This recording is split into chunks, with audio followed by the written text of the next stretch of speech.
everyone, I'm Weis Markets Dietitian Taylor, and today I wanted to share with you 2 meal ideas that feature one ingredient. And today's ingredient is canned black beans. So I'm going to be using some no salt added canned black beans. And I choose no salt added canned black beans because it can save you some sodium. And so our Weis quality no salt added black beans only have about 5 milligrams of sodium per serving, and that can save you upwards of 300 or so milligrams per serving. And if you don't have any no salt added black beans on hand for these recipes, that's totally fine. Actually, if you rinse and drain your black beans in a colander in the sink, you can save yourself about 40% of the sodium that they contain. And so our first recipe for today is a sweet potato and black bean chili. And so far, all I have in my pot here is just some olive oil that I've been heating over about medium-high heat. And our first ingredient is going to be some diced yellow onion. So I'm just going to go ahead and add in our diced yellow onion. And you want to give that a little toss there so it can kind of start to cook down some. Okay. Our next ingredient is a diced jalapeno. And now if you're not a big fan of spice, you can always add in a more mild pepper, such as a bell pepper if you would prefer. And lastly, I'm going to toss in some minced garlic. And so I have about 3 cloves of minced garlic.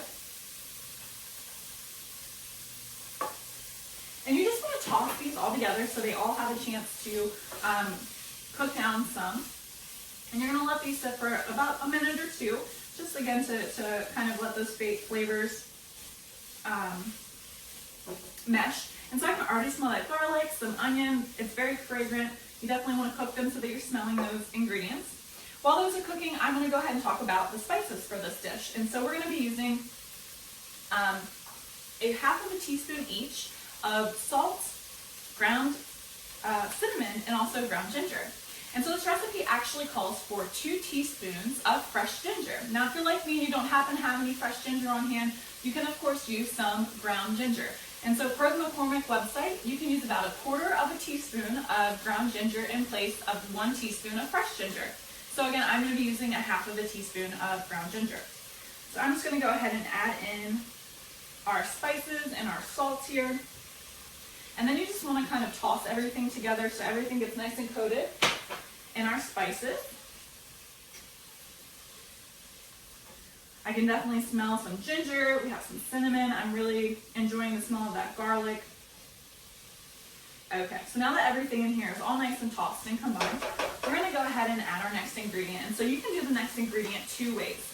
I'm going to be using these no salt added canned diced tomatoes. And so you need 2 cans of diced tomatoes.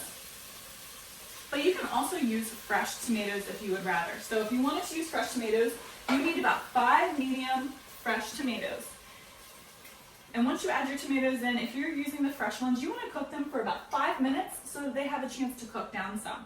Now, because I'm using these canned tomatoes, I'm going to go ahead and move past that step and add in our next ingredient.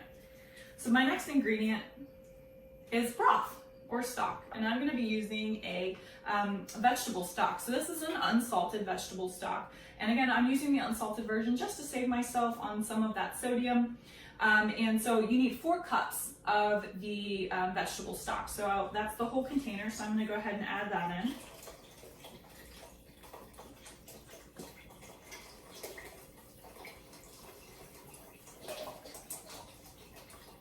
Okay. And my next ingredient, of course, is sweet potatoes. You can't have sweet potato and black bean chili without having some sweet potatoes. And so you can find recipe-ready peeled and diced potatoes in our produce department to save you some time. Or if you would rather peel and dice them yourself, you can do that. You need about 2 medium sweet potatoes to have 4 cups for this recipe. So you need about 4 cups of potatoes for this recipe. So I'm just going to go ahead and drop these into our pot here. Now at this point, you should allow the potatoes to cook for about 10 minutes so that they become tender. But because I want to finish this recipe with you today, I'm going to go ahead and move on to the next step. So everything's all nice and combined. And so after you let those potatoes cook for about 10 minutes, you're going to add in our final 2 ingredients. The next is our black beans, so our canned, drained, and rinsed black beans. And then also a tablespoon of honey.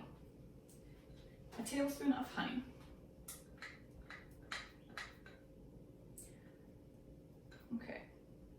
you're just gonna stir everything together so it's all nice and combined. And so at this point, you would wanna let it continue to cook for about 15 minutes until it's slightly thickened. And just like that, you have the sweet potato and black bean chili ready for your table. And so this is a great vegetarian recipe if you've been looking for some vegetarian meal ideas for your dinner table. But we're gonna go ahead and transition to our next recipe. Our second recipe for today is an easy black bean burger. Okay, so for our easy black bean burgers, all you need is a food processor and a couple of ingredients. So these are gonna be super easy to do. You're gonna start off with 1 can of no salt added black beans. So I'm gonna just dump in about half of what I have in here because I already went ahead and rinsed and drained my 2 cans. Then you're going to add 1 cup of quick oats. So these are quick cooking oats. 2 teaspoons of Mexican style seasoning or taco seasoning, whichever one that you have on hand or prefer, it's fine for this. 1 tablespoon of cilantro and 1 tablespoon of soy sauce. My last ingredient is mushrooms. So I'm just gonna go ahead and add 8 ounces of mushrooms in here. Oops. Make a little bit of a mess, that's okay. All right, and then so now that I have everything in here, I'm simply gonna add on my lid for my food processor and let this go until it is pretty mixed together, but still a little chunky. So we're just gonna go ahead and get loud in here for a second, bear with me. Okay, so now that we've processed all of our ingredients together, you should have something like this. So you can see that it still has a couple of specks of oats in there. There's a couple of chunks still in there. And now we're just gonna go ahead and add in the rest of our black beans. And then also some finely diced walnuts. And so if you want to just give your walnuts a quick pulse in the food processor before you add in all those other ingredients, that's a great way to kind of save someone time there. And so we're just gonna fold until all of these ingredients are nice and incorporated.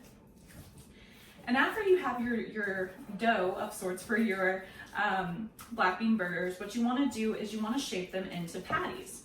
And so this recipe makes 6 black bean burgers.